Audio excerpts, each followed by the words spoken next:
My name is Bari Campbell. I'm a Fourmile fire survivor, and we lived up Fourmile Canyon on Wild Turkey Trail. 2 years later, we're still renting, and we're now renting an apartment. And this is our fourth residence since the fire. So it is, and we're about to move again in another month.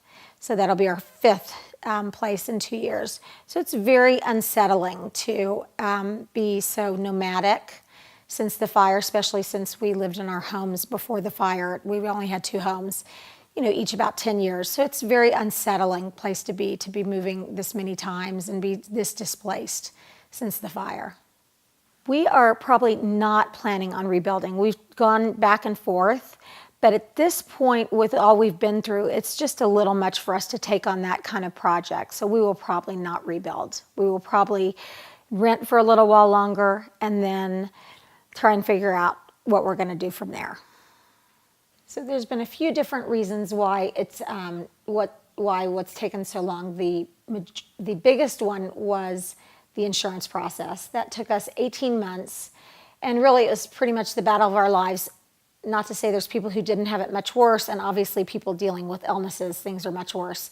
But it took 18 months, something that could have really been settled in about a month or 2 months. We ended up at policy limits, which we could have ended up at 1 month after too, because all it was what our policy said. So that was the first thing that took 18 months.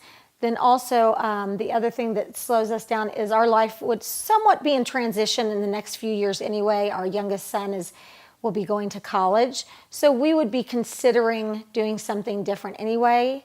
And because we don't feel like our brains are fully functioning after the fire and the trauma of the fire, we didn't really want to make big mistakes that we would somehow regret a year or two after. So that's one of the reasons we decided to rent and still wait it out to see what we need, see what empty nesting is like before we decide what we really want to do with a more permanent residence.